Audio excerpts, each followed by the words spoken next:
Here we go. Okay. We're running? I think we are up and running. Okay. I think so. Okay. Testing. All right. We're working. Okay. Hello, everybody. How's it going? Good. We're happy you're here tonight. I'm excited to have David with us tonight. He's actually the very first workshop we're working when I first started watercolor painting. So I'm really excited for him to be here. I was drawn to his super colorful paintings and his love for animals too in a lot of his paintings. So it'll be fun to have him here. First of all, Paul held a short listening session before, for some of you who are here. He has 3 more scheduled via Zoom. So if anybody's interested in one of those Zoom listening sessions, or if you think of something you might want to say that you didn't think of tonight, please feel free to join in. We just want to listen to what people are liking about the organization and what they wish for the future. How can we do better? So please jump on if you feel like doing that. And then volunteer needs. We do have several open volunteer positions on the board. If anybody wants to come work with me, we have a vice president or president-elect open, and that is usually followed by a 1-year president position. So far it's going really well. I've been having fun. We have a great board to work with, and just keep that in mind. We are also hoping to have 2 exhibitions this winter. We're hoping online exhibitions, okay? And we need some help with those. One is for adults, and we've been kind of deciding whether or not we want it to be a juried exhibition or a members exhibition. So if anybody has any thoughts on that, please reach out. And also a youth exhibition. One of the things we as a board would love to see is more younger people come in. And so we thought, why not ask some families to come join us and have some kids. I know I talked to 2, I homeschool my children. I talked to 2 other homeschool families about it, and they were very interested, and they went and followed the organization Facebook site right away. So it might be a way to draw in younger people, but we do need some volunteer help with that. The one thing is that, we don't need to do a lot of outside work. It's all online. So if anybody has technical skills with computers and things like that, that'd be wonderful. And I think Jean was going to come up and mention something. I'm going to put a couple of sheets out there. So if anybody does want to sign up to volunteer, we have some of the descriptions on those sheets. So just put your name, number, and then we can get a hold of you. Board positions I put, I'm interested. You don't have to be committing to anything. It's just wanting to know more. That's fine. Okay. Thank you, Peg. That's true. Yes. If you're interested but not wanting to sign up quite yet, just put your name down and we can chat about it. And any of the board members are happy to talk to you about that. Jean has some updates with our finances here. Okay. Well, Mary's not here today, and she's the membership coordinator. She just gave me a list of all the members, and we are up to about 150, maybe 140, 150. We're up to about 175. Okay, great. That's great. 175. Yeah. And so I also did kind of a treasury report for the last fiscal year. So our fiscal year goes from September around over to August. And we did pretty well last year for member renewals up until most people renew by the end of December and then don't do much in the spring. But we had, for the regular renewals, we had about almost $7,000 come in for renewals last year. And then for the 50th anniversary registrations, we had almost 3,000 come in for that, so that's great. But our expenses are a little bit high because we got a new website, which was a little expensive. So that kind of tipped us over the edge there, but we're looking pretty good. Thank you. Perfect. Okay. Marilyn, do you want to talk now? Well, Introduce David? yes, I do. Okay. All right. Okay. Does she need to come over here, David? I think you need to come right over. Stand right where you're. Yep, right here. Okay. All right. All right. Okay. I'm Marilyn Jacobson. I'm a program co-chair with Alyssa. And Alyssa, if you were at the program for our 60th, you got to know Alyssa quite well. She was really great. So about David, I've known David probably 16 years or so, and I think I've taken 5 workshops from him. He began his artistic journey studying Asian brush painting in the United States and in China. 2 decades later, he was introduced to Western-style watercolor painting and was amazed how enjoyable and forgiving it was comparison to working on rice paper. Ever since, he has been hooked on watercolor painting and has become a popular artist and instructor nationally and internationally, as well as a sought-after juror. David is the recipient of the Skyledge Award, which is the highest recognition awarded by the Transparent Watercolor Society of America. He's a signature member of TWSA, the recipient of the High Winds Medal, and that's medal, MEDL, and a signature member of the American Water Society, signature member of the National Water Society, and his work has earned him numerous Best of Show awards for both his studio and plein air work, including the Beauty of Watermedia Award at the Grand Marais, Minnesota plein air competition, and second place at the Alameda, California, Frank Bett plein air competition.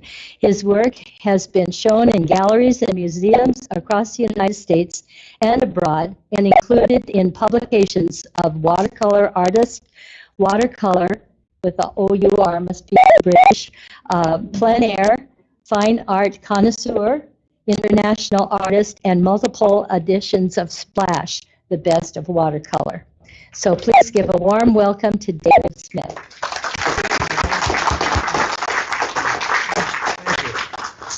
Can you set that right on? Yep. Where does that go? Right on the t-shirt. Or close to your neck. There you go. All right. How's that? Is that all right? Okay. I'll talk about that. He has presentations that he's done, either while teaching or. And I'm not sure if they're for sale. Are they for sale? Oh yeah, yeah, Oh yeah. yeah. They're all for sale, and they're all the same price. So if there's some things that don't have a price in the back, they're all the same price, and I'll give 10% off if anybody wants anything. Okay. All right. 10% off whatever the price is. Well, you have to look at the back of the picture. You have to find the one picture with the price off. So right here then? Right up there. Is that good? And then there's a little switch on this thing. Then over here, here's the finished painting that Emmy White did at our. All right, it's all good. Should be all set. All right. And along here are paintings, just practice paintings done by Paul Ullman, our past president. And then there are some paintings by, let's see here, Joanne, who just got back from a workshop somewhere in England. Oh, we're in the Cotswolds, yeah. And then, Yes, with David over, and two of our members attended that workshop and had a blast. And let's see what else. There's some other paintings that are just brought in just to look at. So I'll let you go. all right, thank you. Yeah, ready to rock and roll. All right, is this helping? Can you hear me? Is it on? I don't hear like a mic kind of echo or anything. Oh, I don't see a green light now for some reason. There was a green light. Oh, new batteries.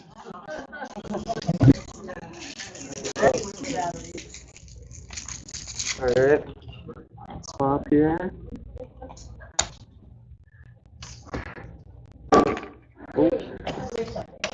So yeah, there's a, for anybody who was interested in that Cotswolds trip, there's a 2026 in June. We'll be going back to the England and the Cotswolds again and doing that workshop.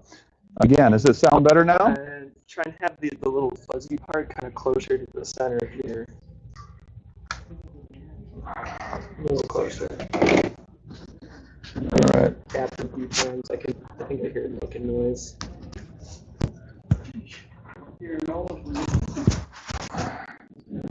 All right. Any better? I think that's better. Is it better? No? No. I got to have it way up here. I don't think I can do that. Fortunately, I've got a nice loud voice. Ooh, I can try and just hook it on here. So it's because your mouth is already kind of near there, so I can. There we go. There you go. Thanks for doing Yeah. No, it's all right. All right.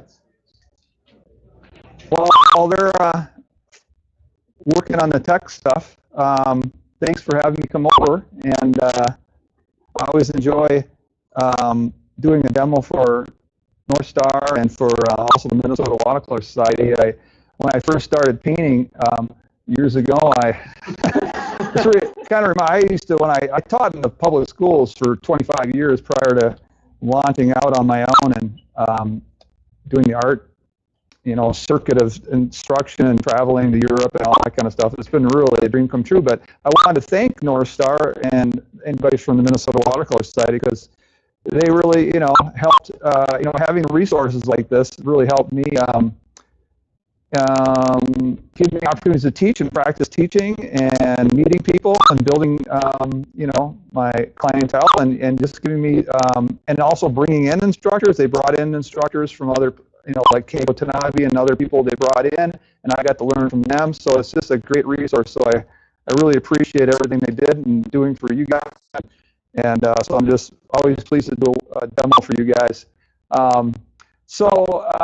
For today's demo, I was requested, apparently a few people wanted to see a winter scene.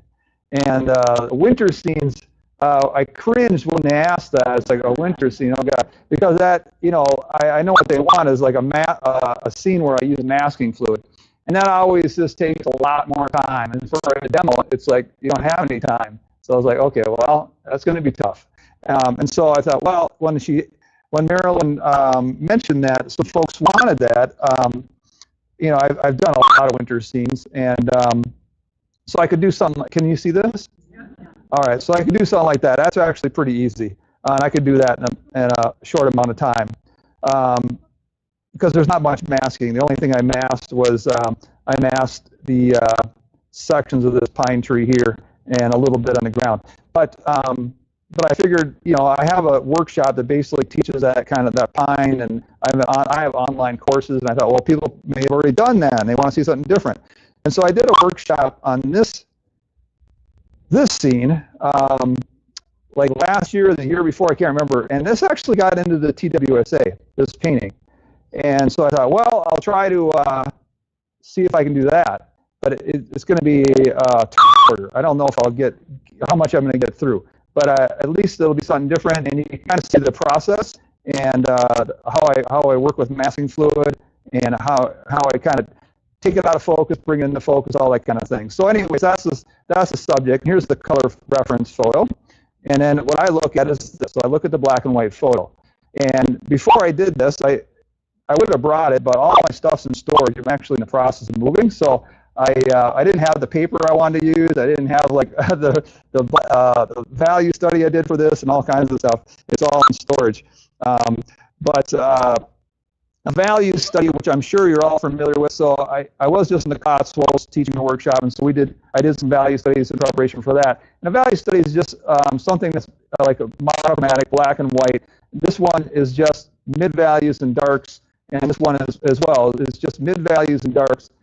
And it helps me actually identify where my whites, lights, and mids are actually going to be.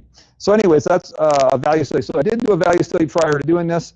And I've done this painting because I did a Zoom workshop on it. I've done this painting like 4 times. And I've done it where I've masked a ton. I just did a ton of masking.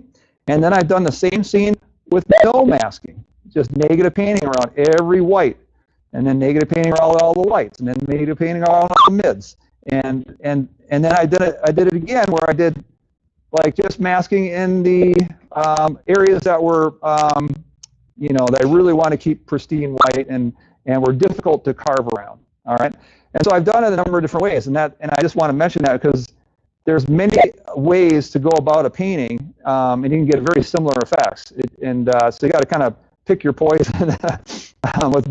Unfortunately, with masking fluid, the poison is you got to deal with all the hard edges when you remove the masking, right? And then also the masking, you know, can cause problems. Like if you put it on crudely, then you will pay the price. And if you put it on really well, then you'll reap the benefits, I say.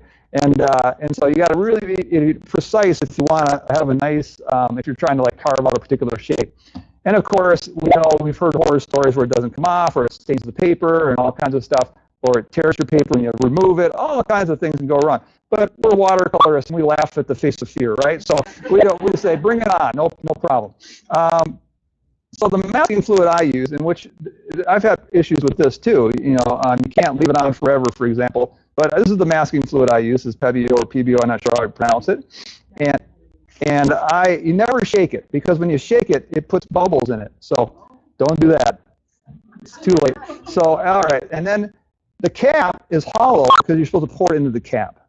So I've already, you know, because this is a doozy painting, I've already applied a lot of masking. But I just want to show you how you know, do every little step. So the only thing you didn't see me do was draw. And I freehand drew it. I could have, sometimes when I teach workshops, I'll print out the reference photo on a tabloid size, like 11 by 15, and we'll trace it. But I didn't, you know, I didn't have that with me. So you can see I just freehand drew it, and I already applied some masking on there. And I'll talk about that as I'm applying a little bit more here. And what I use to apply is a brush. And I've got ruling pens, I've got the Gary Spetz dental tool, I've got pastel shapers. I got every tool that everyone's ever tried, and including my favorite artist, Gordon McKenzie, up in Canada.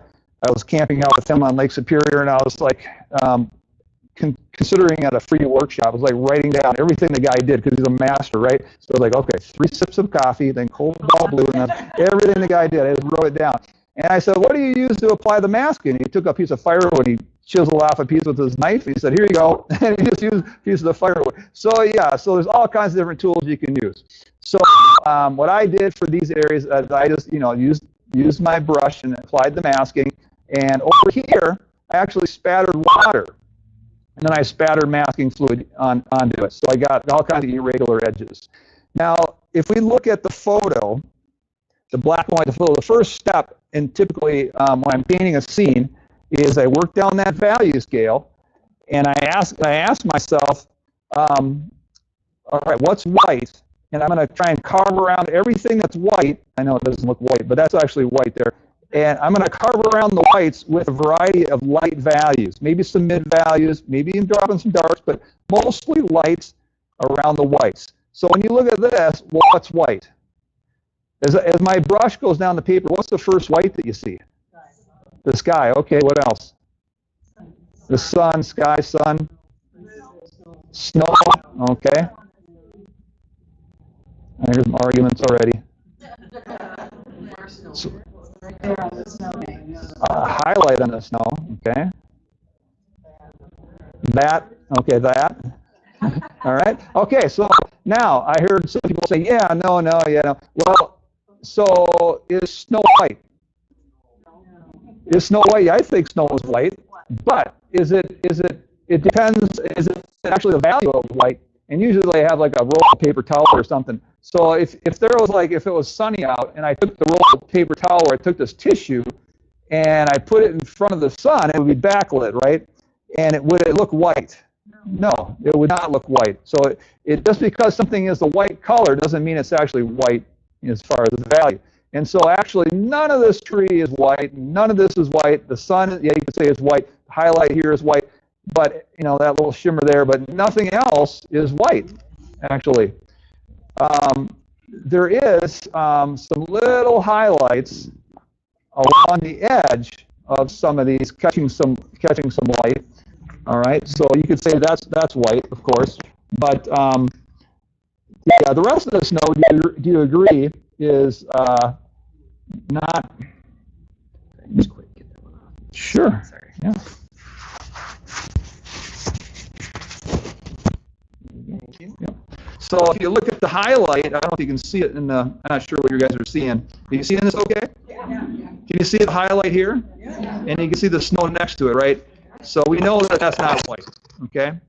All right, so the first step, if I'm going to use masking, is, okay, am I going to preserve the whites? Or sometimes, like I said, I just negative paint around the whites. But what am I going to do to preserve those whites? Am I going to go, preserve them with masking or tape, or am I going to scrub it out later, or am I going to negative paint around it? So what am I going to do for those whites?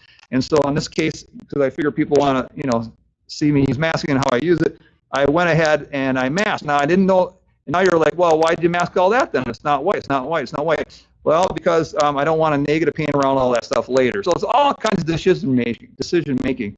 And so I didn't mask all this, right? So this is all, if we've seen the picture, there's that highlight, and it kind of goes from white to like a light, right?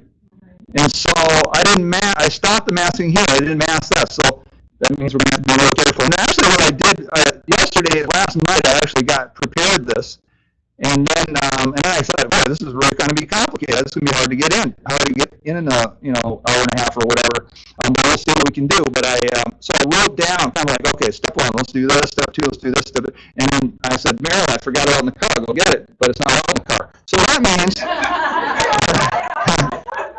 you guys are going to have to help me out, right? So you're going to say, Dave, okay, that's a white. You got to watch out for that. So I'm relying on you. So if I mess it up, it's all your fault. Okay, so yes. Can you just go over the reference just a little bit so that it's not Right here? A little bit more, just straighten it.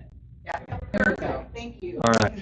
So I'm going to spatter a little water on it just to show you what I did over here. So I do sometimes spatter water. I can show you all kinds of different paintings I've done where I got some really crazy texture with the masking fluid. So I spatter some water, and then I'll spatter some masking on it.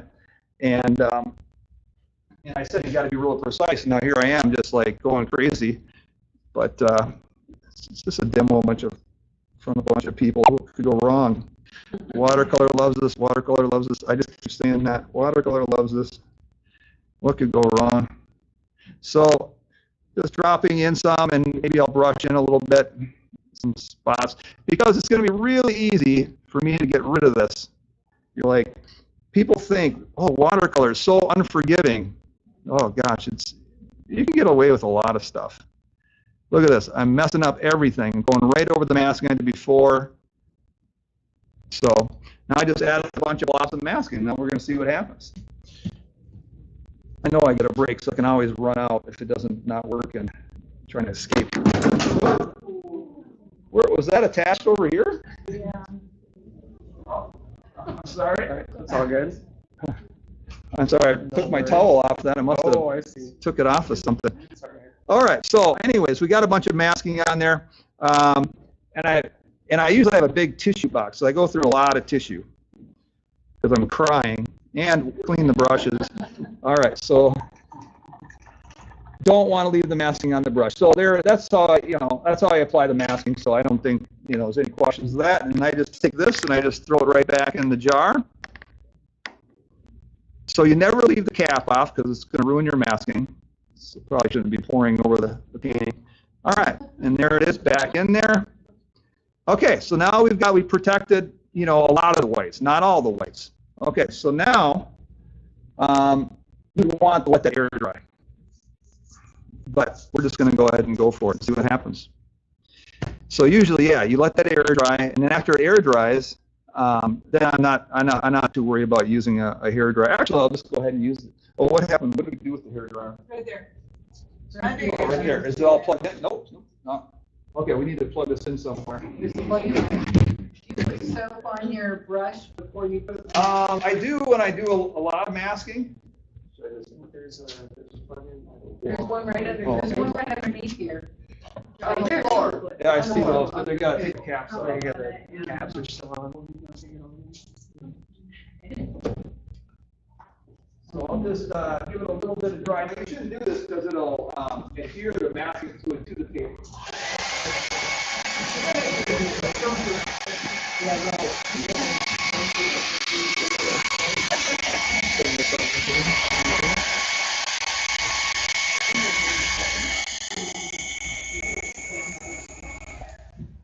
It's still wet, but that's good enough. I just didn't want to, when I'm painting, to get my brush into masking and get the masking into my brush. I don't really care what happens to the painting. It's just a demo, right? Who cares? All right, so next step. When I did the original painting, I left the sky. I actually left the sky white, and I made a bunch of coniferous trees. So the sky was just white of the paper. But in this one, I thought we'll try and make the deciduous trees, and let's go ahead and tint the sky. You know, why do what we've done in the past? Let's take some chances. Let's play. It makes it more fun and exciting. So I put a little X where the sun is. So why don't we do it like a bullseye? Yeah, Dave, do that. All right. So let's do a bullseye. So I'm going to wet the paper up here. So I dried it. You're like, well, why did you dry it? It's going to wet. Well, I tried to lock in the masking fluid so it wouldn't get in my brush when I'm painting so much. It's still wet, but I think I'll be okay. So I'm going to wet. Now, wherever I wet, the paint's going to go. So the water went here, it went all over the place. So good luck. Wet down here, and if you want it white, good luck because it got wet. It's going to pull in the color. You can't escape. The doors are all barricaded. You got to put up with this. All right, let's see what happens. All right, so I'm going to grab 2 brushes. One brush to drop in one paint, one brush to feather it out or integrate it. So I got both perla brushes. I'm going to start with yellow, then red, then blue. You've probably done bullseyes for different things. You can do them from sunsets, of course, but you can do them for other things too. So I'd run off the excess. I've got, if something does get into a white area, I've got a tissue. So let's see what happens. My yellow, I just don't want to spend any time mixing, so I just grab this Quinn Gold. There's a brighter yellow there, but let's see what this does. So here's the yellow. All right. All right. And then what color do we do?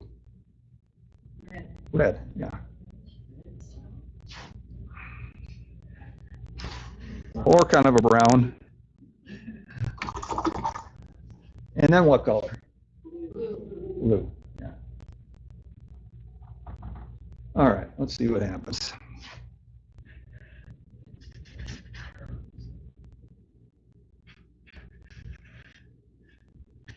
And then if we bring that blue into the red, we get a little bit of some violet right there. And if we bring that yellow into the red, we get a little bit of some orangish color. And if we get all 3 to get together, then we get what? Mud, yeah.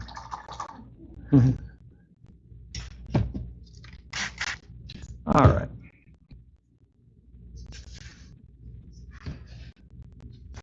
So we just want to glow. So now we got a little glow. All right.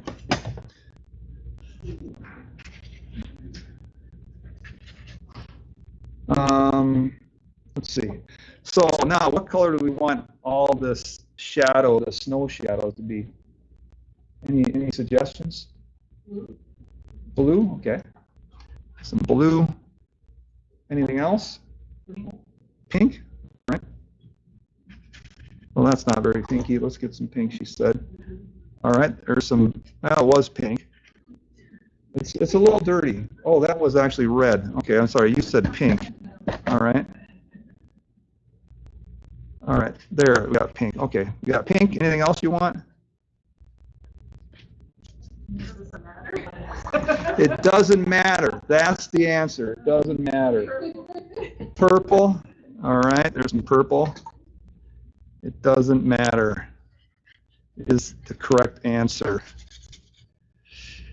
Well, it does matter, of course. you gotta be able to live with that color. But if you can get the value right, there's so much room for forgiveness with the color. What paper are you using? Not the paper I wanted to use. That's the answer. It was in storage. This is actually my favorite paper. It's a 140-pound rough Fabriano Artistico. But the paper I wanted was a cold press. And I wanted a cold press Fabriano Artistico versus a rough. It's a little, smoother paper for this subject. But I had it. I didn't have any. I'm presently bunking out at my father's home as I was looking for a house. If you ever want to just be humbled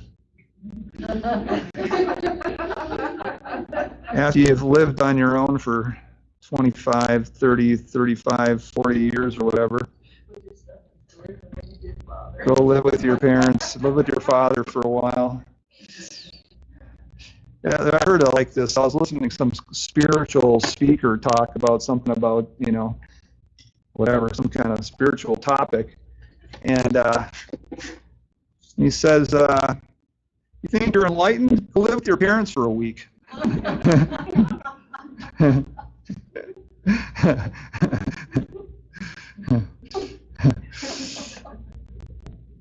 It was a little too much of a bullseye, so that's why I did that. So remind me if I do something, you're like, well, why do you do that? Now it's a little more subtle, just a glow. Well, how am I doing? Am I avoiding the whites? Well, these whites were masked, so I didn't have to worry. The highlights on these, the whole thing's masked, and so after I take it off, I'll have to paint those limbs again, avoiding the bright white that outlines it, right? So I'm just trying to give you an idea of like, what am I thinking, or how am I going about this? And then I tried to leave this white here, so that's why I did that, right? Okay, so I'm just, trying to give you a little idea of like how I'm thinking this through, which I don't know if it's going to work. We'll just see. If it doesn't, we just all blame Marilyn for asking me to do this, she said. So it's all her fault. For Marilyn. So why did I do that? I just hit this and now I leaked it in there. Why did I do that? Well, that's a mistake. No, I meant to do that. I don't like bright whites along the edge of the paper because it kind of, eyes view is attracted to the brightest, whites against the darkest stars kind of thing. So I try to bring the whites in, the higher contrast in towards the wherever I want to lead the viewer's eye, basically. Let's see. So now I'm like, what's white, what's white, what's white? Now this is where it's really painful because I didn't mask a lot of this stuff, right? Right.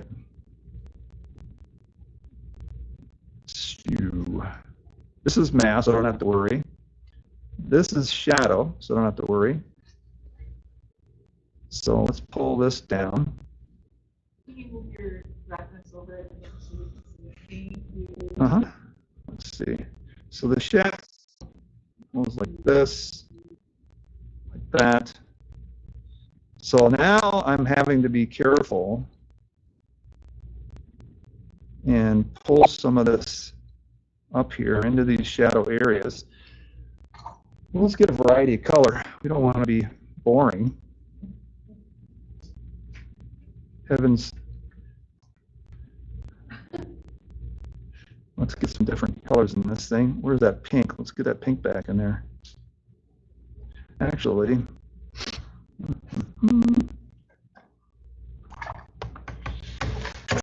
if you're ever going to, well, forget it. Well, because it's not white, right? It's complicated. It's not white, not white, not white. What's white? What's white? What's white? Nothing. Nothing's white. Nothing's white. Nothing's white. Nothing's white. There's the pink. There's the pink. Whatever color you want.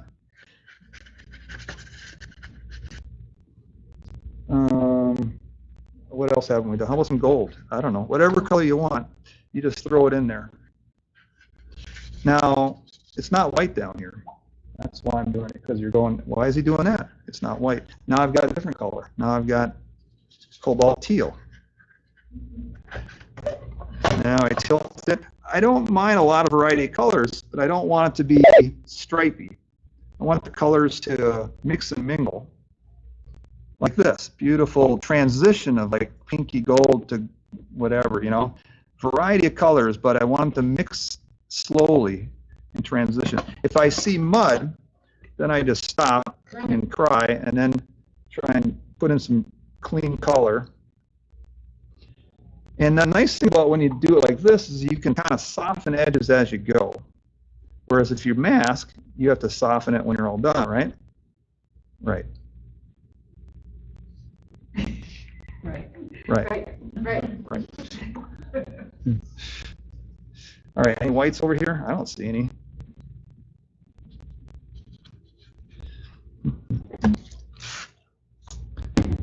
So we're tinting the paper, avoiding white. How are you avoiding being blooms? Oh, I love blooms. So now we got some blooms. Thanks for reminding me. All right, so now there's some blooms. You get some blooms in there too. There's some nice blooms. All right. At the beginning of the painting process, there's like, can't make any, it's just, there's so much room for forgiveness. It's the next step where you got to start getting tighter and tighter as the painting progresses. But this first step, pretty loosey-goosey. All right, so there is a highlight there, but it's not a white highlight, it's just light. So look what I did. I just lift a little bit, and it's a little lighter there. But it's a nice soft edge light there. Look at that, nice soft. So we got a variety of edges. We got hard edges, we got soft edges, we got some lost edges. Variety of edges in our painting. Okay, so now I think I'm done with the first step. And you're like, well, what about the this area? Well, this is darker value than this, so I'll call that a mid value. I'm not doing mids, I'm doing my light values. How about some of that too, and some of this? We'll put some shadows across here. All right, now I'm going to dry that. Do you guys want me to do anything else to this? What am I missing? You're supposed to be helping me. Am I missing anything? There seems to be a light highlight down in that yellow. A light, yeah, it's a little lighter there. Yeah, we could lift that out, and we can lift it out later. So I usually, yeah, there's a little light highlight there. She's talking about little things like that. I'm just kind of, it's a little detail. I'm not going to worry about that, but we can lift that out if you want to. We can lift it out now too, but we can do more lifting later. So typically what I do as far as the process is as I do the light values, identifying the whites. So we've done a variety of lights. Some of the lights are really light, right? And some are darker lights. And we carved around the whites, and or we preserved the whites. And now the next step is I'm going to do mostly mids. I'll still do some lights. I might do some darks, but it's going to be mostly mids. And then I'm going to carve around what? Lights and the whites. And then carve around that. And then finally, darks, a variety of darks, some lighter darks, some darker darks, carving around the mids, carving around the lights and the whites. And the last step is add some details or burn it. So that's all right, so now I'm going to dry it, lock it in, and then we're going to do the big doozy step, which is the mid-value step. And maybe some darks and some lights, but mostly the mid-values. Kind of, if there was no drawing and no masking, would it make any sense? Would you say, hey, that's the winter scene with the pine? No, it wouldn't. You wouldn't be able to tell what any of this stuff is, right? It'd just be a patch of white and a big patch of white here and a lot of color and a little bullseye color. Nothing would make sense. Okay? So the paintings, typically when I paint, they start loose, and as they progress, they'll get tighter and tighter, and they'll get more and more into focus. So now I'm gonna dry that. I'm gonna lock that in place. So this will take just a couple minutes. And the paint's kind of running around a little bit. It's all right. We'll see what happens.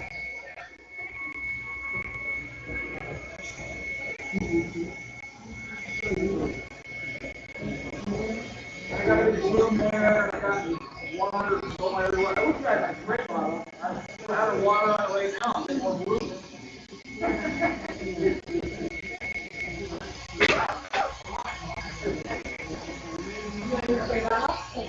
Sure, let's try some water on it.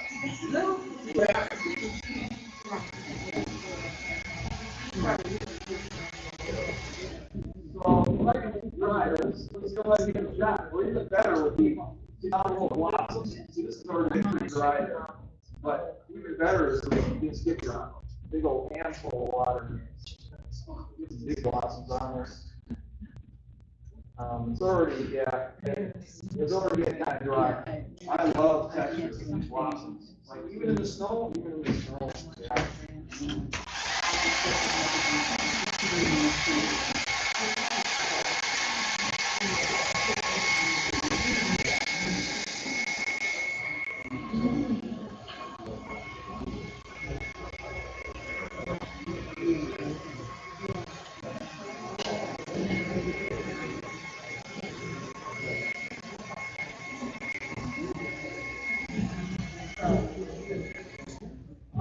It's still a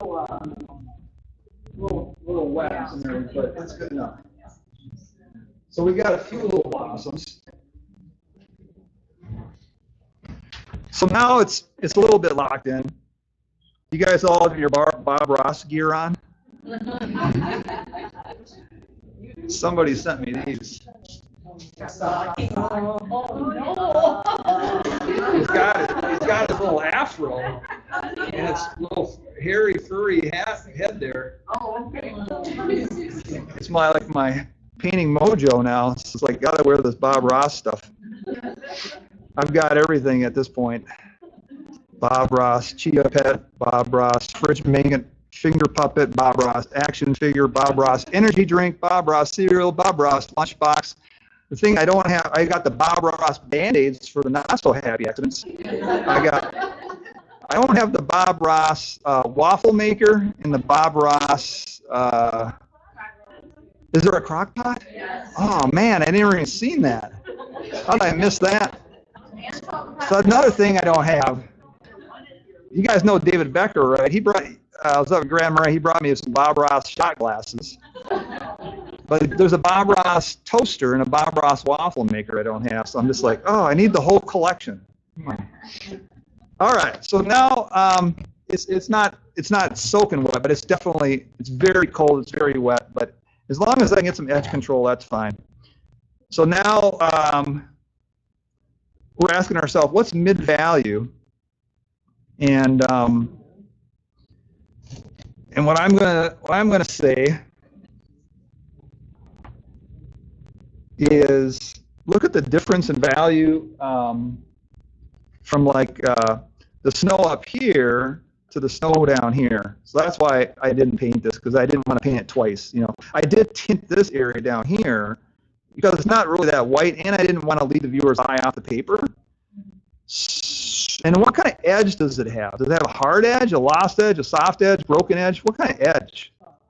A soft edge. So how are we going to achieve the soft edge?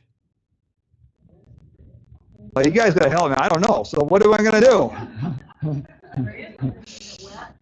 I would say, yeah, let's wet it down and then paint this. All right, and that's tricky, right? Because if your brush is too wet, then it's just going to go all over, right? Right. So it's a timing thing. So in the workshops, which some of you have had with me, we talk about the moisture content of the paper. Are you working on dry paper? Are you working on a dull wet surface, or a shiny wet surface, or a dripping wet surface? So it's really, the whole watercolor, a lot of the challenges is controlling moisture, right? And so you got to be really sensitive or cognizant of the moisture quality of the paper. What kind of surface are you working on? And then what kind of pigment do you have in your brush? Is it dripping?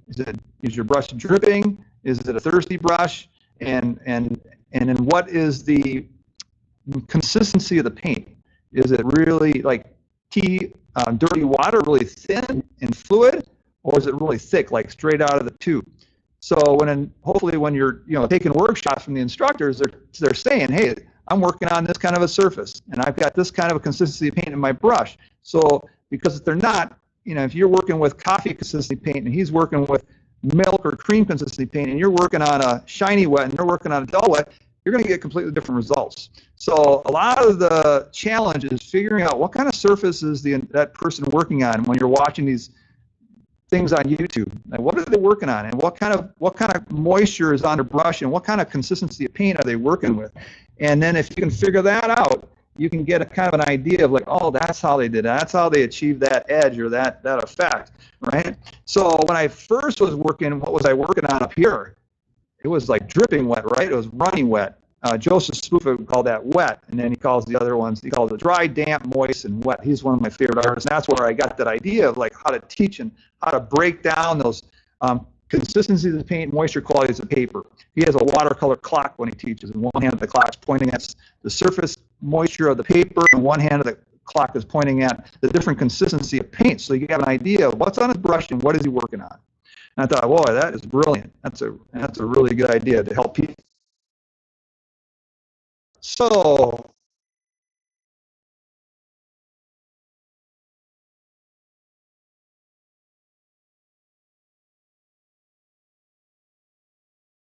down to right here, right?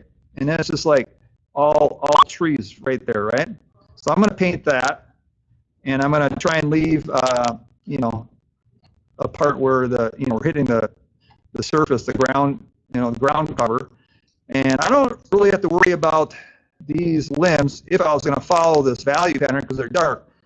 But I don't want them dark. I'm going to make them more kind of a dark mid or a light dark. So maybe I will start painting some of those trees too, because I want this guy to stand out. I want this guy to be the darkest dark.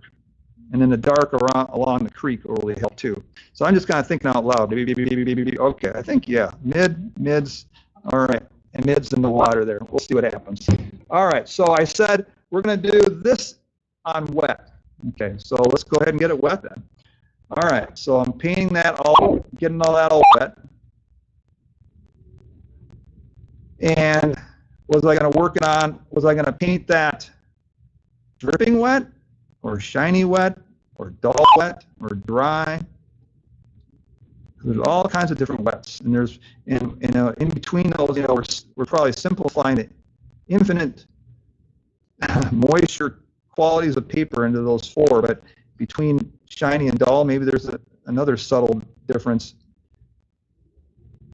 All right, so I wet it, and I'm thinking I should work on it to get some edge control. Wait till it goes to more of a shiny wet versus a dripping wet, or maybe even a dull wet. Now, if it's a shiny wet, then what should my brush be like? Should it be dripping, or should it be a thirsty brush? So they're thinking all kinds of things like that. Why we paint watercolor, I have no idea. There's so much to think about. Why couldn't we just do something easy? Just throw a white on a dark, and no, got to do watercolor. No, it's so fun because they don't get all this fun interminglings of color and the blooms and blossoms. Watercolor is like the best, right? Yeah. For sure. Yes, for sure. All right, so distant.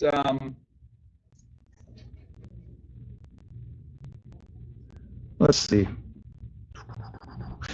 I should have also, whenever you dry it, it's actually not that, whoops, don't do that. Whenever it's dry, we're in a demo, I always like to show people what not to do, just for the benefit of you guys.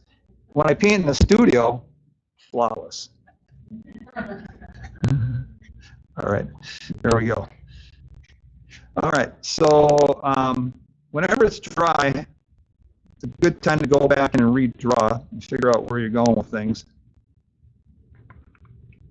Well, I think it goes like this. We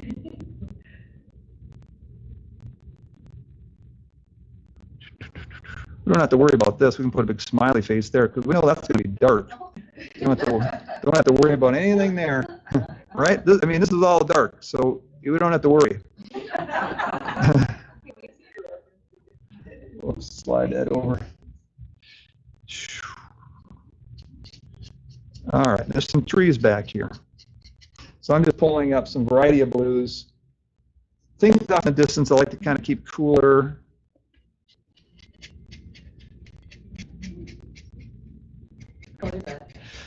It's a variety of blues. It's really, you need a forensic scientist. I'm going cerulean blue, phthalo blue, lavender, any blue you want. You want pink? We'll do pink. Doesn't matter. Got to get the value. It's funny, like Joseph Spookfield, when he teaches, he never tells anybody the color. He says, I want you to think warm or cool and what the value is. And just, you decide. But, you know, I think it's good to ask the color. And the color is, again, those three so far. But now, whatever, I'll put in some Queen Gold. Try to stop me. You can't. I'm out of control. Whatever color you want. All right. Now we'll do some limbs, some of these branches. Now I'm getting a little stronger. Maybe even some indigo. First time I grabbed some indigo here. Variety of colors. And we'll start doing some, there's just like tons of limbs and stuff going through here. That's too thick, too late. This is why I did deciduous trees and when I did, you know, the PWSA painting, because it's hard to get a straight line. It's so hard. You could put your arm in a comfortable position. You guys get food and everything. That's why they came.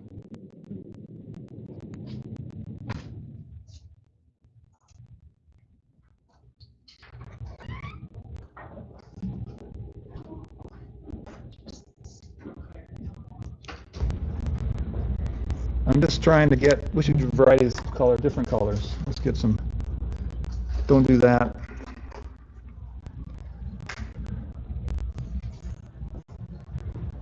So that's what I see is a bunch of tree limbs and branches, and there's just tons of them. There's lots and lots of them.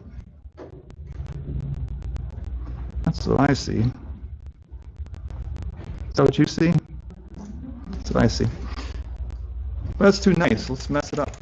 Here, a little spatter on that. Break it up a little bit, and then it's like, well, what happened to that tree? I don't know. Don't worry about it. Loosen it up. Nobody ever takes a workshop and says, I want to learn how to get tighter.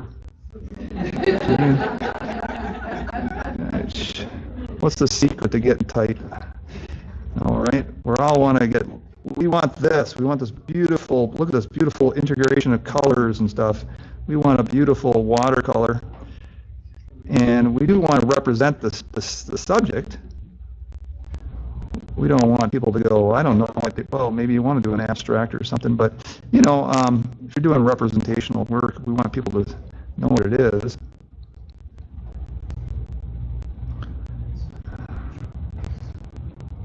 All right, so I think I've got lots and lots of suggestion of branches all over the place back here. Okay. So we did that. I didn't do that in any other paint. This is the first time I did this. So, yeah. So I'm trying new things with you guys. I always did the coniferous pine trees, which I love painting those. They're so much easier. All right. Now, oh, another mistake. Happy accident. Sorry, Bob. All right. Now let's, oh, this is not wet anymore. Well, we'll wet it. We'll see what happens. Okay, now it's kind of wet.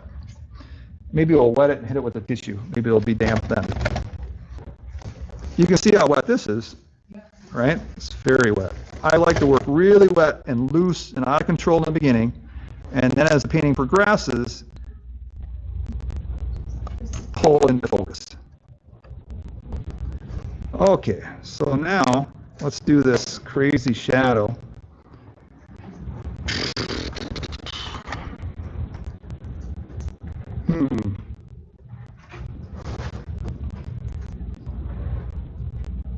Is that the shadow of the tree from this? Yeah, yeah, this is the shadow. This is the cast shadow of the light blasting through and a shadow going, there's a shadow cutting through, whoop, don't do that. Shadow going through here and a shadow going across.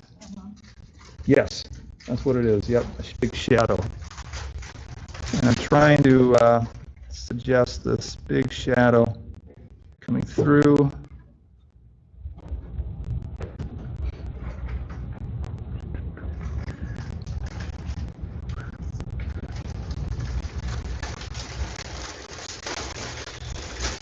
That's really distracting.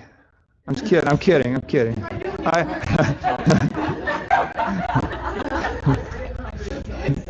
I was. Yeah, it's really making me hungry. That better be good.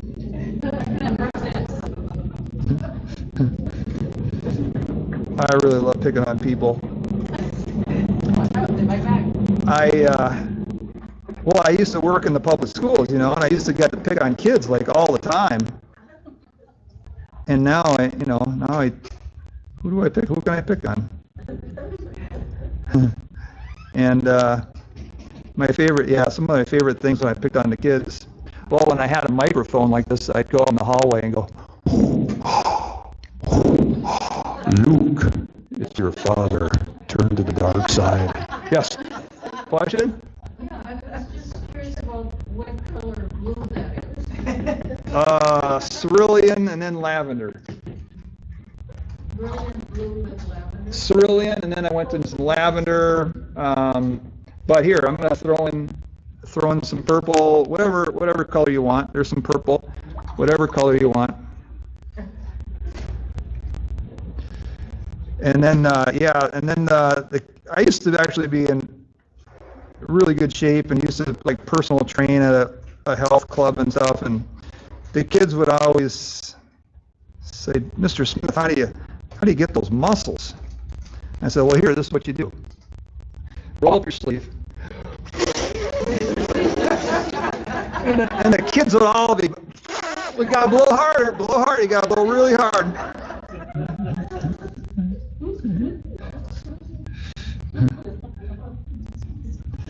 And the parents would come to conferences and say, what are you teaching my kid?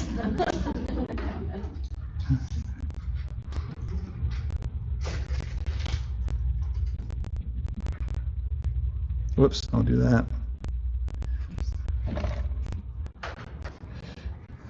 Well, I waited too long. I'm getting all hard edges.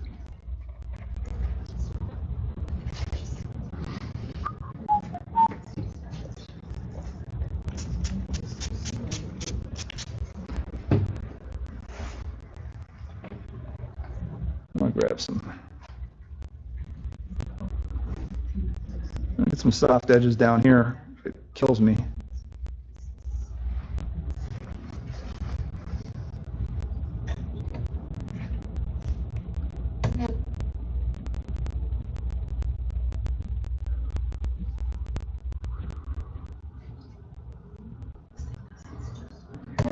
When you whisper, I don't know what you're saying. They're saying that's really pretty up there, that brush under your trees. I really like that. The what? And the brush under your trees is really pretty. Oh, this color? No. This. Uh-huh. Oh, okay. What grain do you use? I just make my own green. Yeah, I don't have a 2 green. I just make my own green with here's some Quinn gold and blue.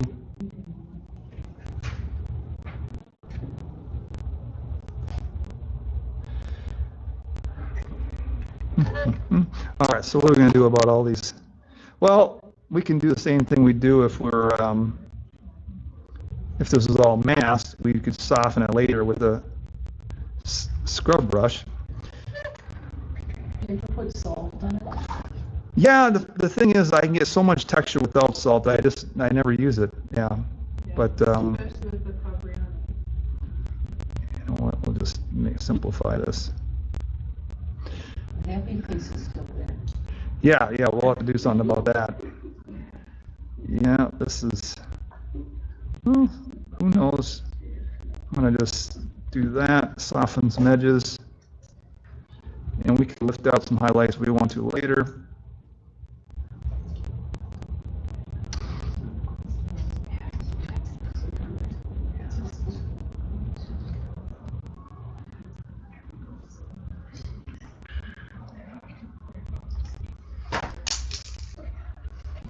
Who told me to put queen gold in that? You were talking about green. Oh, it's going to be the best part of the whole painting.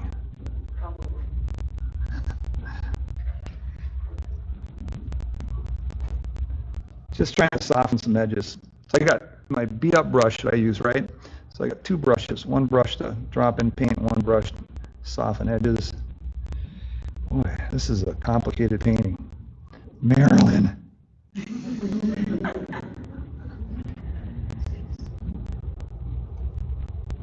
All right, we can soften some more of this later. All right.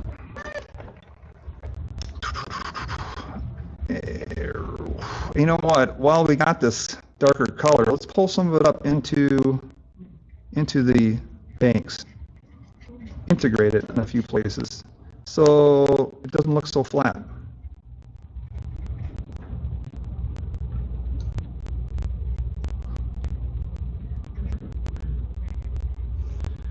They look like layers.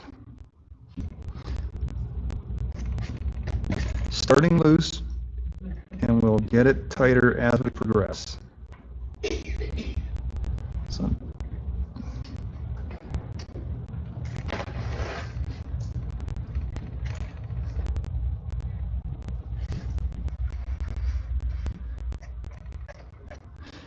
there's lots of subtle little changes to make this look three-dimensional, right?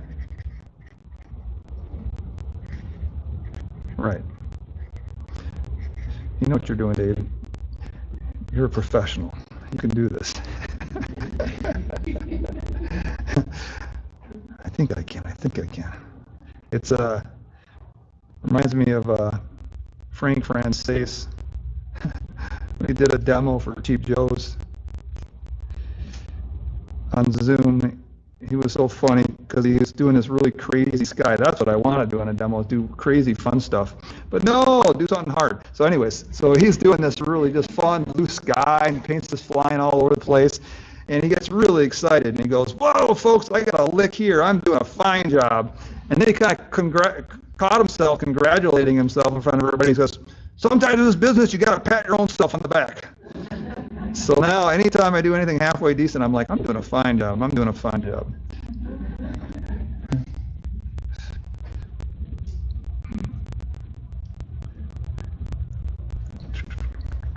So the values in here are not all the same. So whenever I can, I link. Like I'm linking some of the darker, these values into the snowbank, and that'll make it start to look a little more three-dimensional. We got some layers, and we can do more of this with edits and details. That's the last step, edits and details, right? Right. Right. All right. Okay. Now let's start throwing in some darks.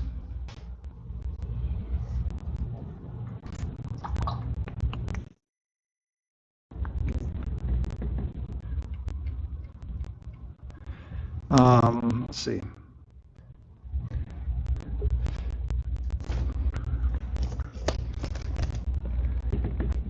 So this is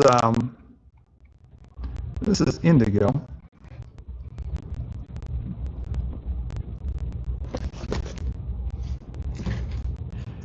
It's going to be crazy when I take that masking off because there's just all kinds of masking in there. It's going to be really wild. All right, let's throw the. Let's see, what should we do? I wish I had my note sheet. Is everyone still looking at me? Let's see.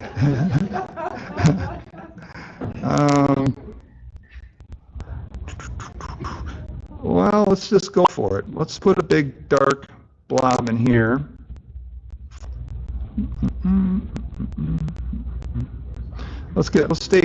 Keep it colorful though, because then I can use that black colorful blob to tint the tint the snow later. Actually, before I forget, let's take a creamy dark. This would be a good time to, you know, since we messed up on the rest of this creek, let's do this at least. Let's put a creamy dark along the edge here while it's still wet, because we can get a little bit of some soft edges where it's not dry yet. Yeah, you see how it leaked out there? What's a creamy dark? Creamy dark means it's thick, like straight out of the tube. All right, that leaked too much. Now it's not leaking at all.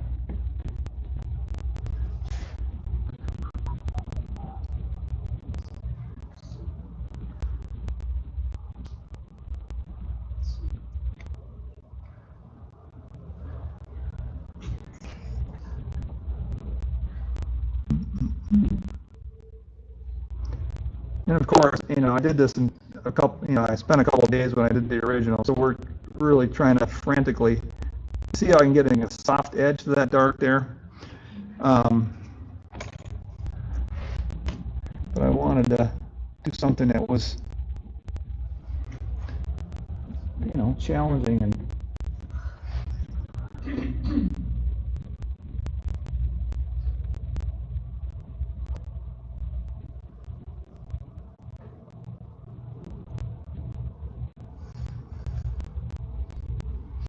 you'll see, it'll work.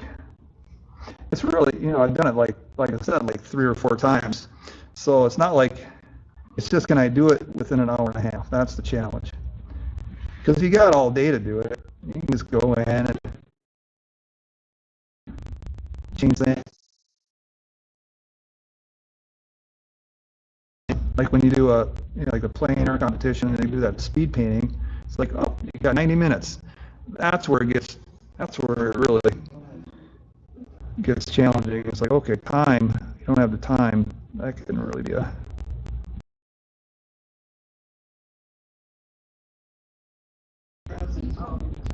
David's nodding. All right.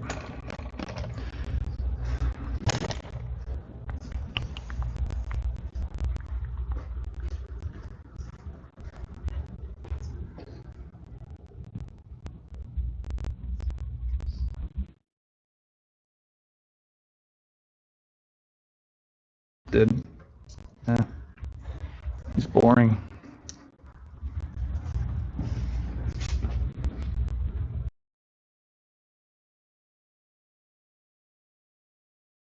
See what I did in the past? I kind of softened that edge a little bit. It wasn't such a hard, crisp edge.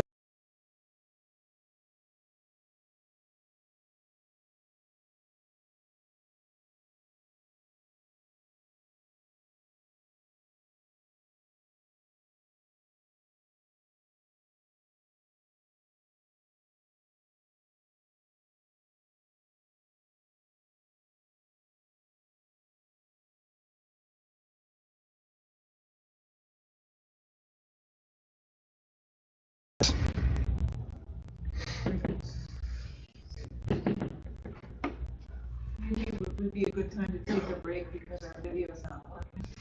Yeah.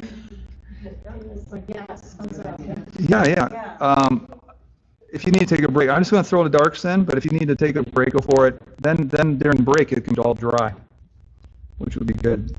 So we can come back and, you know, not have to watch me just, look what I'm doing. It's all dark, right? Yeah, we can't see it. Oh, I just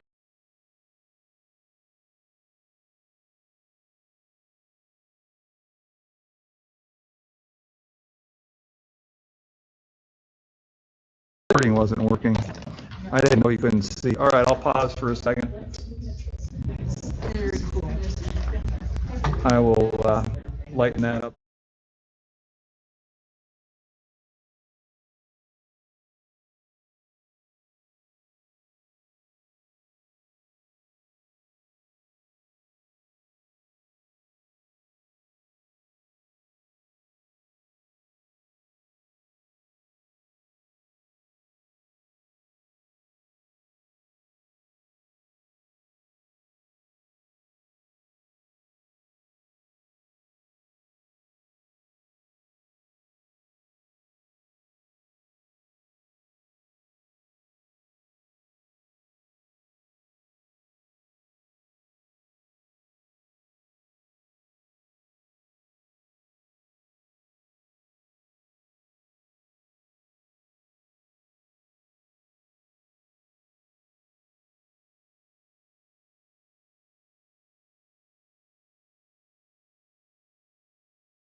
So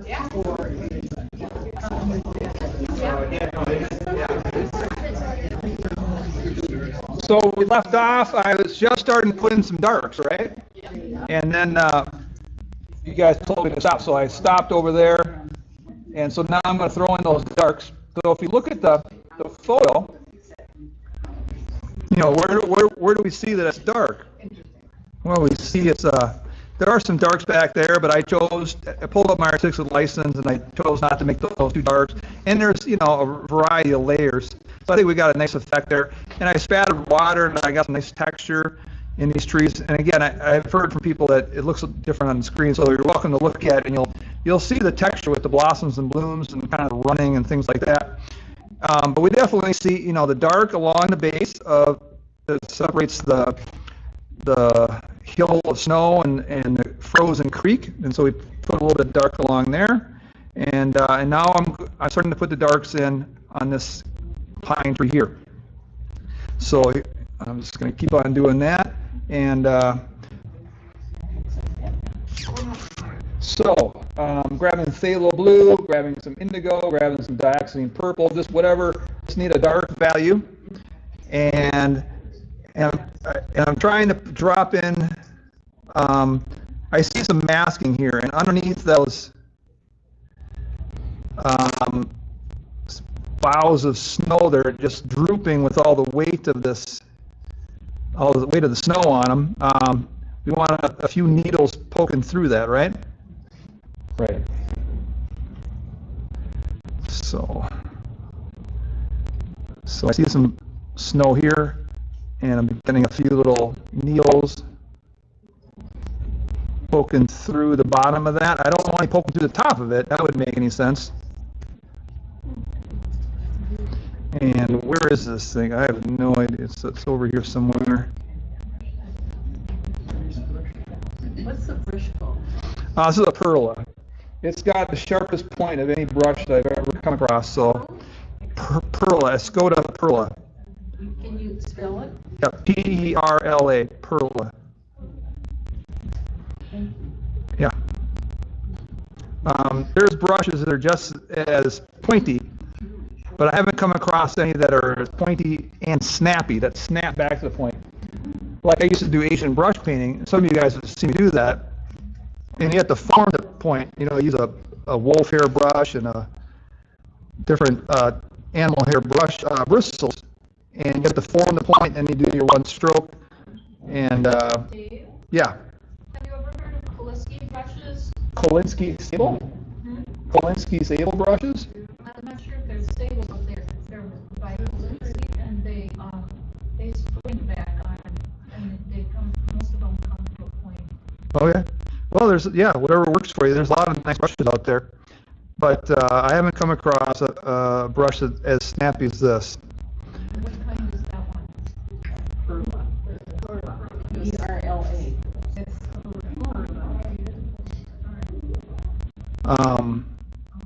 So even like I was at Chief Joe's, done a couple of workshops there before they shut their doors, and I asked them, you know, because they're curious, go to brushes. I said, "Where's your perlas?" I said, "Oh, we have, you know, these other brushes." I bought one of those, and it was nice and pointy, but it didn't snap back as well. Is yours a size 12? Size 12, yep. And I got two of them. And of course, this one's not pointy, right? Because I beat the heck out of it. It's instead of throwing it away, I just use it to soften edges and stuff. So I got one brush. I don't beat the heck out of this, right? I've had this for over a year, and still got a really sharp point. So the artists I admire, well, actually, Thomas Schaller uses it, Joseph Bufik uses it, Andy Evenson uses it. Yeah, it's a lot of artists use this brush. It's really pointy.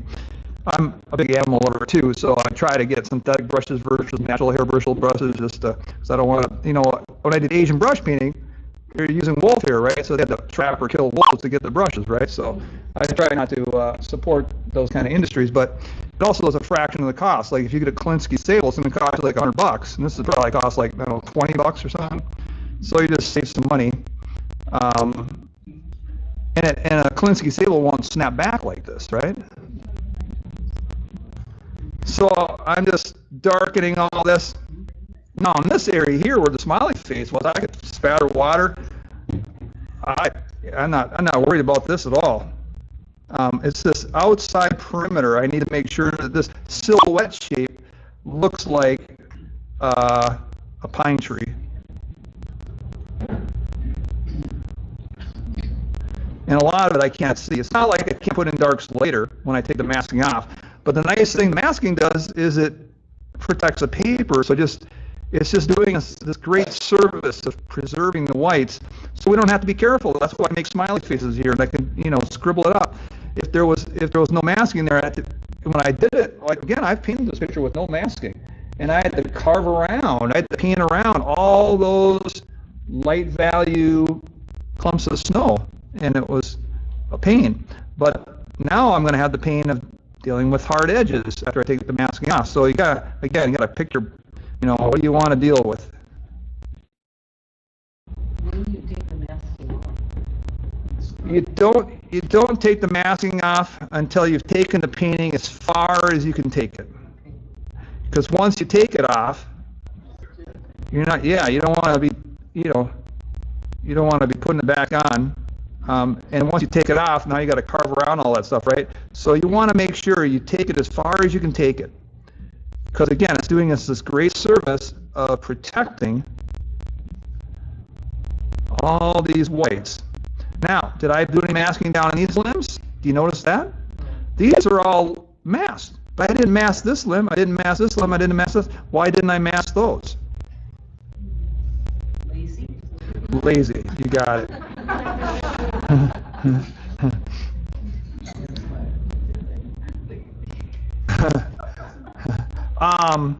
Well, because there's snow on the ground here, right? Is the snow on the ground like different than the snow on the limbs? Yeah. No, it's all the same snow. The snow is falling down from the sky. It's landing on this limb. And it's landing on the ground. Like there's snow on the ground right here, and there's snow on the limb right here. It should be the same color.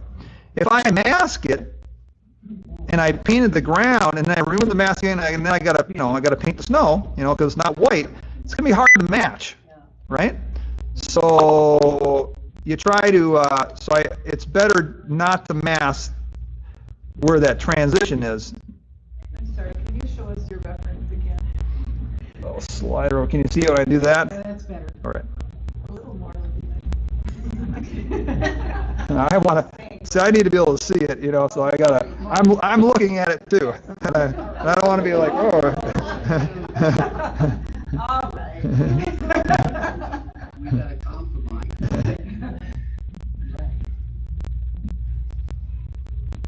So I'm putting the darks down here, but I can't just scribble them. I gotta be careful.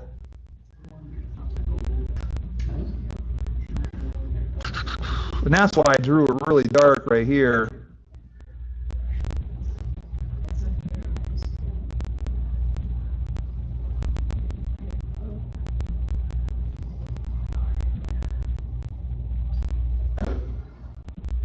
All right, so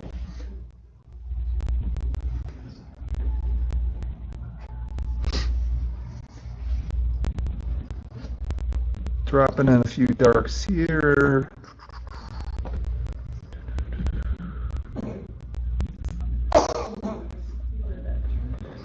You should come over during the break. Come over and take a photo of it, and you can have it, and you can just look at it. Seriously, I mean, you should have it, right in front of you. Have it on your phone, and then you can see what I'm doing. Yeah.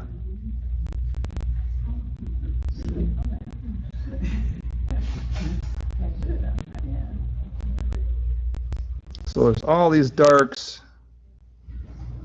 in this area, and I have to negative paint around every little needle and stuff. Of course, I'm just suggesting it all, right?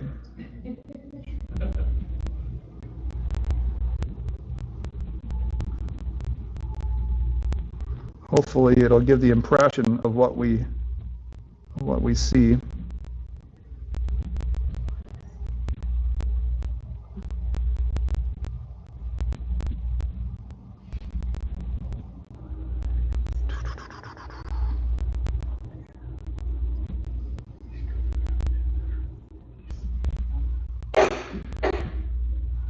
So people were asking if I taught high school.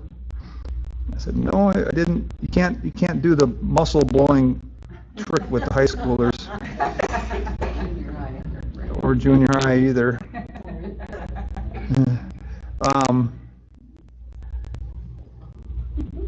The funniest story though is I was teaching kindergarten class. Sorry for those who've already heard the story.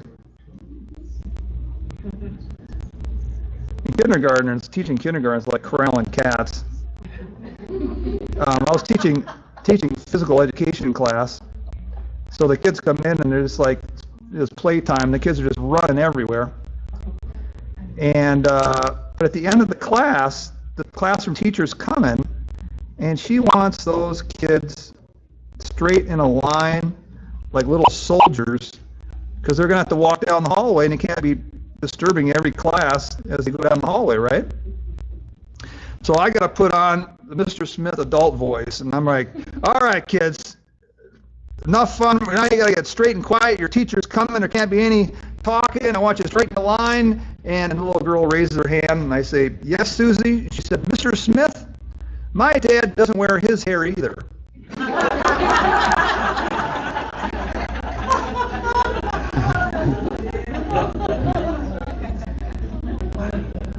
I said, well, Susie, that's not quite the problem.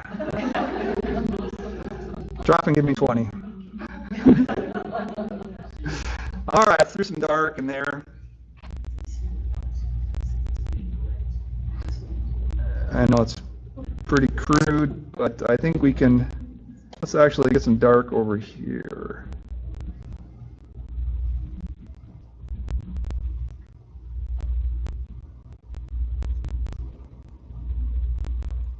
That'll help identify the top of this.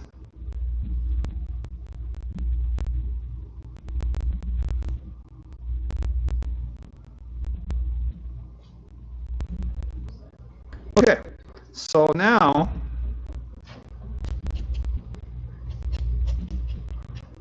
let's throw a little more dark in here too. The heck. Now we're going to take off the masking.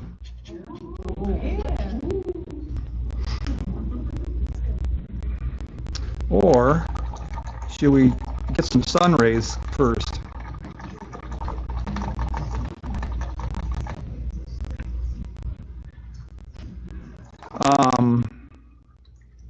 Let's pull a little sun first.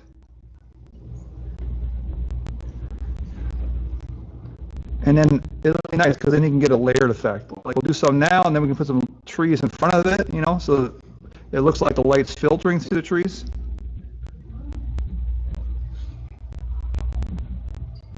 Is this just clean water? Yeah, it is clean water.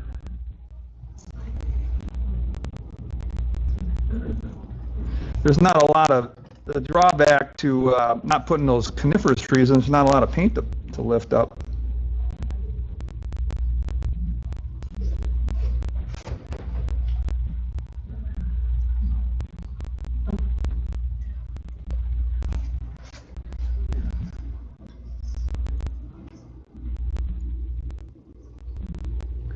We could, and you can make this really precise by taking some tape out and kind of masking where you want to lift. And we could get a little heavier handed with a fridge scrubber. But you might start removing some masking too.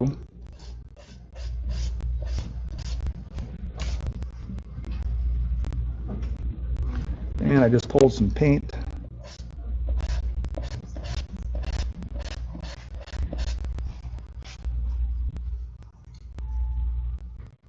Because we got in the picture, there's a really bright sun coming through.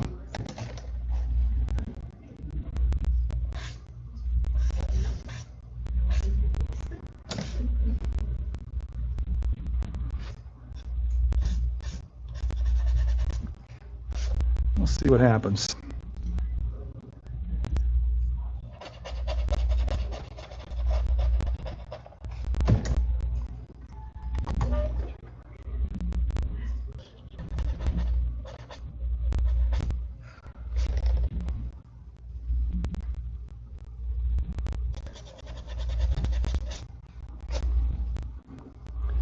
Give it a little bit of an impression of some sun coming through.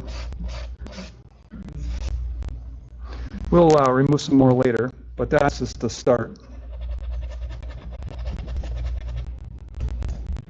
Okay, let's dry it. Whoops, who did that? What about 7 minutes, David? I only have 7 minutes? Yeah. Because we have to be out of the room at 9 o'clock. All right, so we better remove the masking and at least show you what the next step would be. 7 minutes.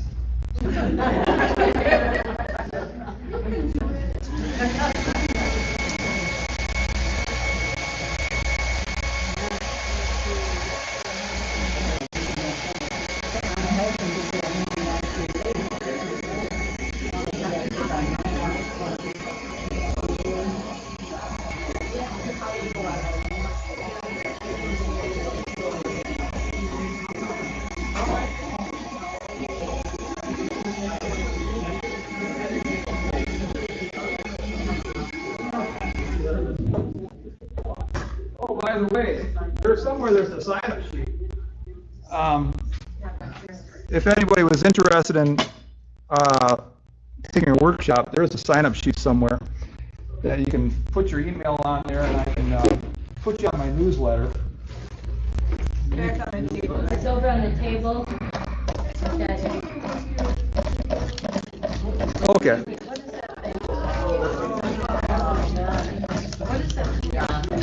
It's just a masking removal tool. It's just a piece of big piece of rubber. So we have the schedule for the entire year, except for one. So if you'd be sure to pick up one of these.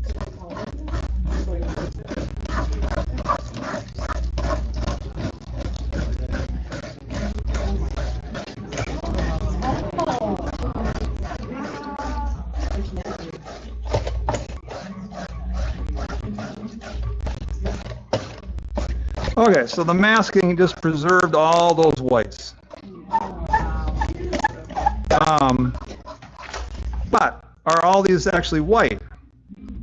No, it's not white. And actually none of this is white either. It's just the very outline of it's white.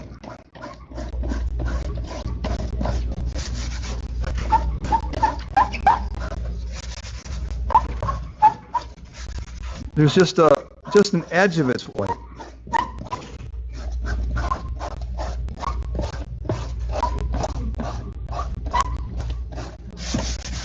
So I'm going to take a wet brush really quick. Actually, I won't even just. I'll add some color to it, and it's pretty much just a wet brush. And I'm knocking this back just with a wet brush. I had a little color on it, but pretty much out now. I'm pretty much using the color that's in the background and just re-wetting it, and that pushes that back, you see? But it still gives the impression layers of trees.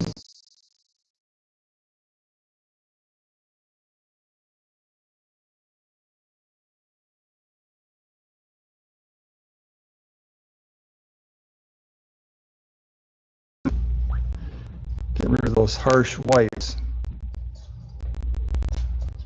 And then we can lift some more sun rays through that too. I know this is fast and furious, but I just want to at least give you the idea of the process of how I'll show you the one that I did. I think I've done it 4 times. One where you can see like all the steps completed. And actually, well,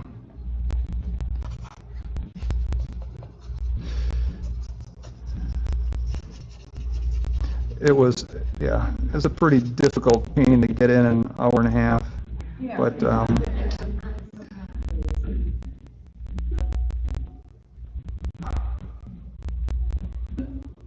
and all this, look at it, I'm just taking wet, I have no paint, right? Just water. Just knock it back.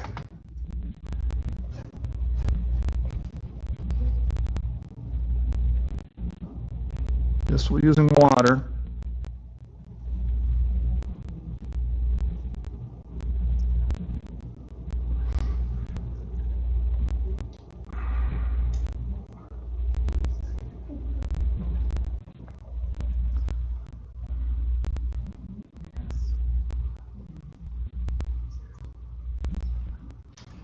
I know this is really sloppy, but time is of the essence here. At least it'll give you a feel for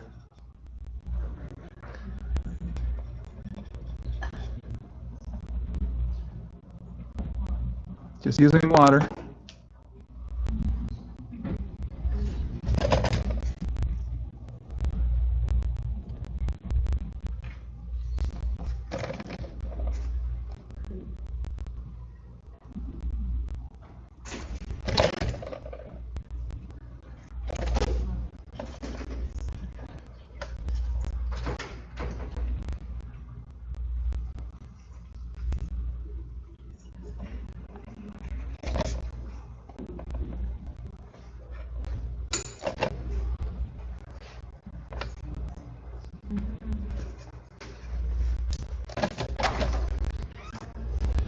And there would be, just like down here, make layers and layers of, get this feel a little more three-dimensional.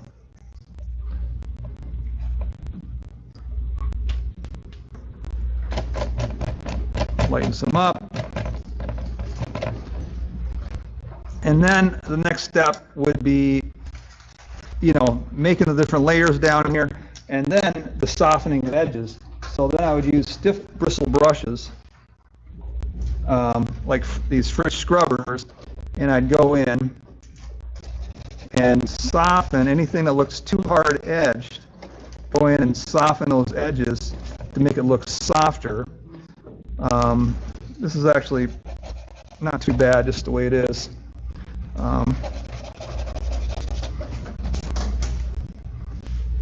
And then I'd put in little shadows of all the, whoops, somebody rubbed their hand across there, don't do that.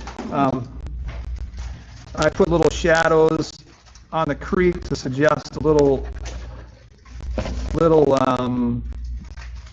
blobs of snow on there. But already, just as fast and as furious as that is, let me just throw a little color here. Just get some variety of values in there. And then some darks. Oops, wrong brush. Pointy brush. You know, more limbs, darks underneath the.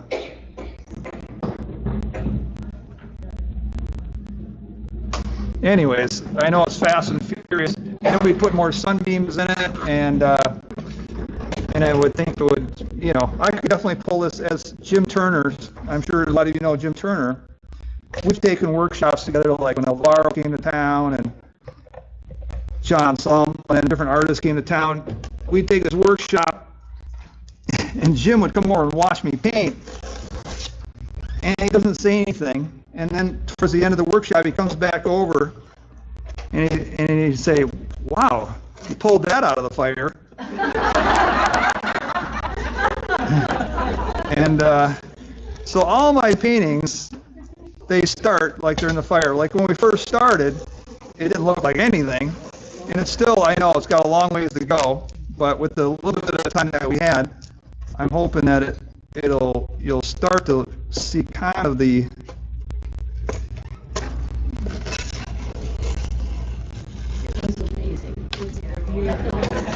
Thank you. Let's see what we got. Removing this piece of tape will just kind of, and there's still some masking on there. I'm like peeling masking off still. All right.